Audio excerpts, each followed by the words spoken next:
Hello there.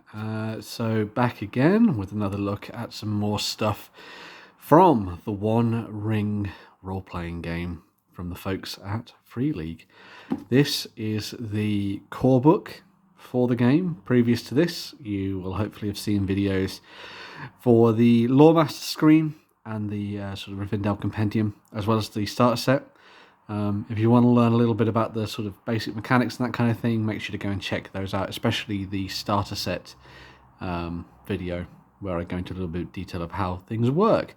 But if you are, like me, a fan of beautiful books, then I would imagine you will probably want to try and pick this up, because it is, just from its look and feel, absolutely gorgeous.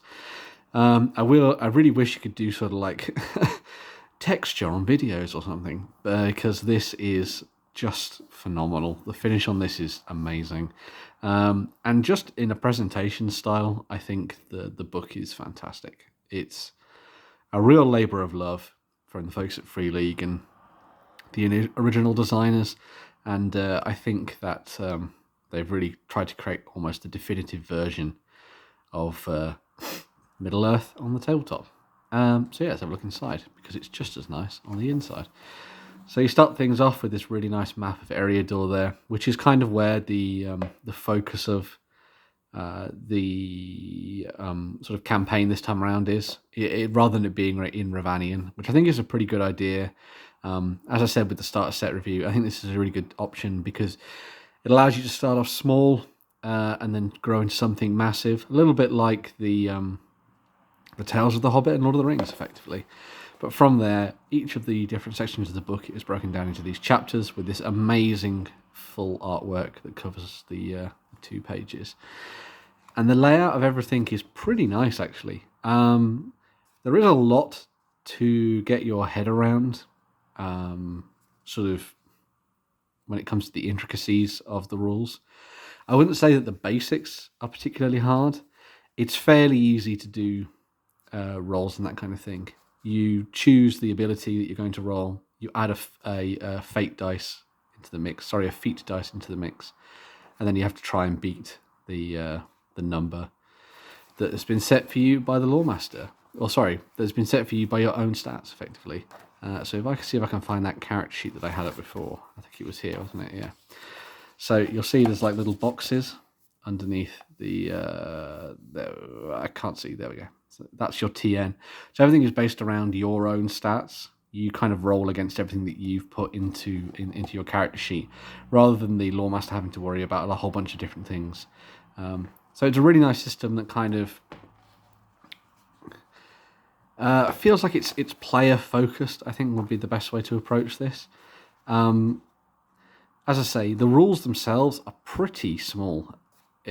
Pretty light in comparison to other role-playing games, which I really like. It means that you can kind of focus on the storytelling and all that kind of thing.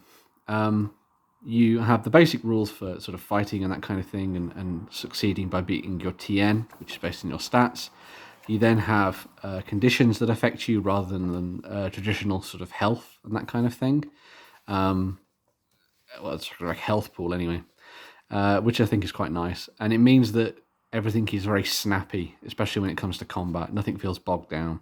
It's all very much focused on the idea of being fail forward as well. So it's a really nice system for those people that don't like the blanket you miss and or hit kind of thing that you get with Dungeons and Dragons, for example. Not to say that 5th edition is bad, of course. I think 5th edition has its uses, and it's a really nice system. Very simple and easy to use. But yeah, I like it when things are a little bit more bespoke, as you can see here. Beyond that, you've got a sort of breakdown of how to make different characters and different classes. Everything's based around the idea of these cultures. So you focus on like having a culture, and then from there you kind of just sort of make your own class in reality, which is quite nice. You get a lot of freedom in this to effectively just make a barding that is good at a certain selection of things that you decide, which I think is really nice. And they've got quite a few different ones in here. So they've got bardings, they have the dwarves of Durin's folk, the elves of Linden, the hobbits of the Shire, Men of Bree, the Rangers of the North, and that's it. And then you have these things which are callings, which are kind of like classes in that respect.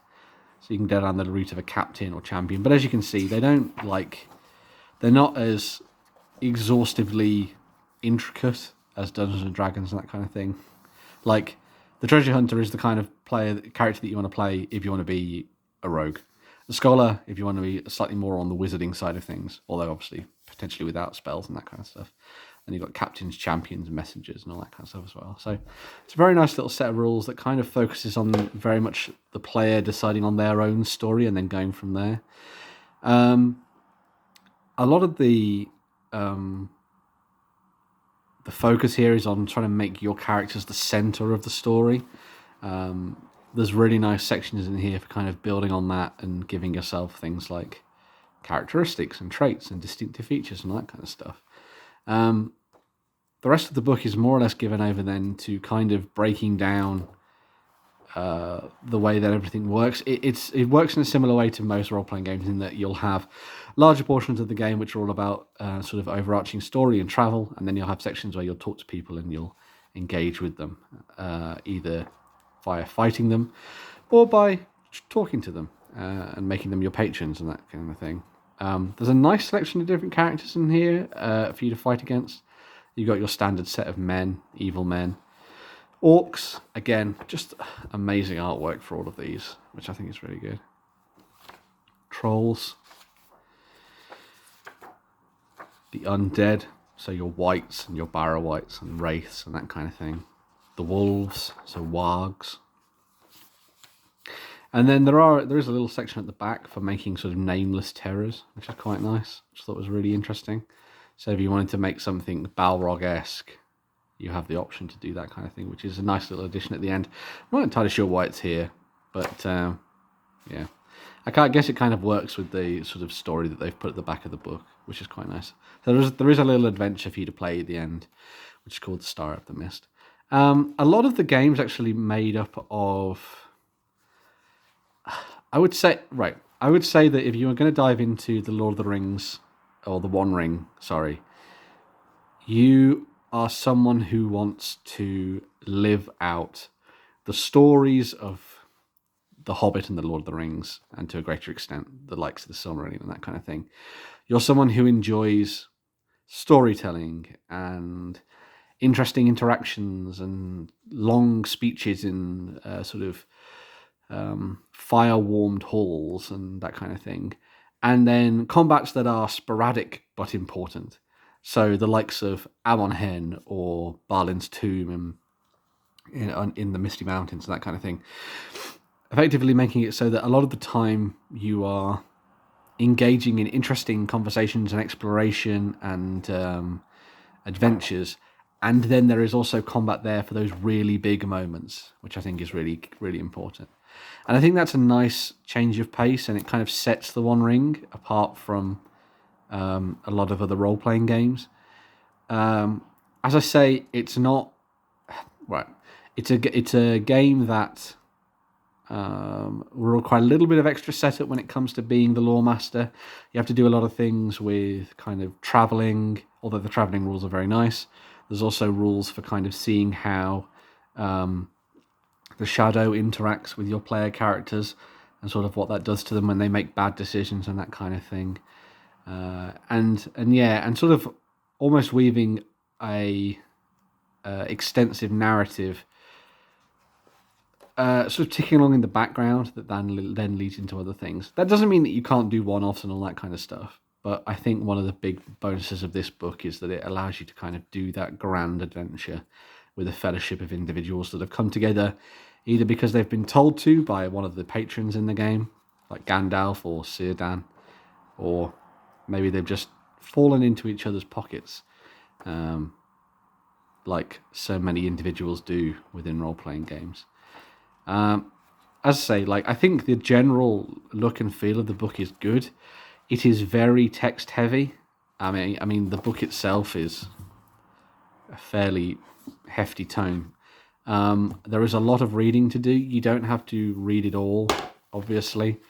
You can just read the sections that are important to you and then add things on as you go. That's where I would start with the starter set that I've also done a little sort of unboxing review of.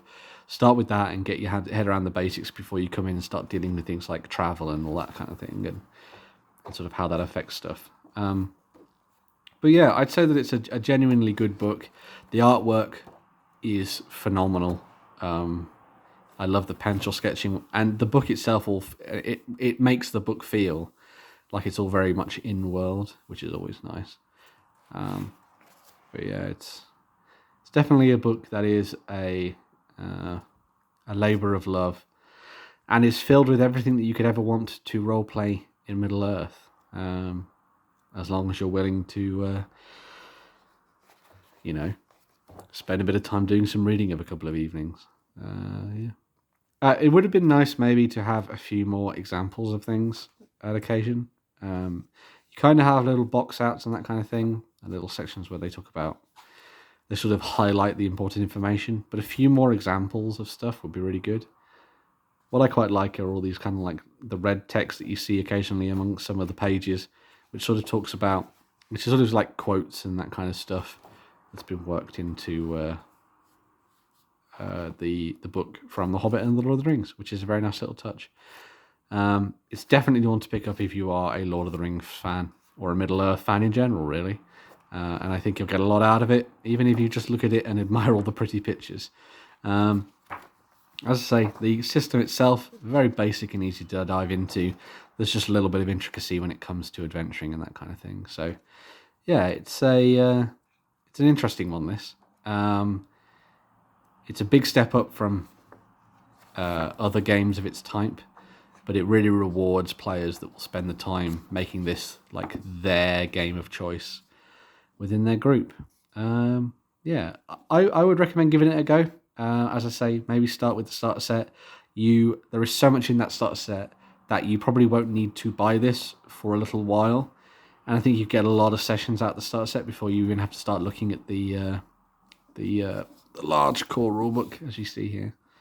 But it is a genuinely really nice piece of kit, and yeah, if the starter set makes you feel good about role-playing in Middle Earth and you like the mechanics and that kind of thing, I would recommend going the extra mile and picking this up.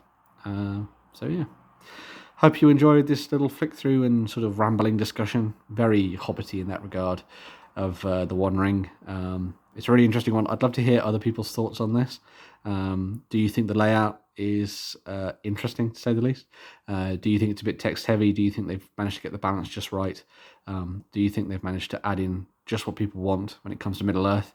I'd love to hear your thoughts in the comments down below.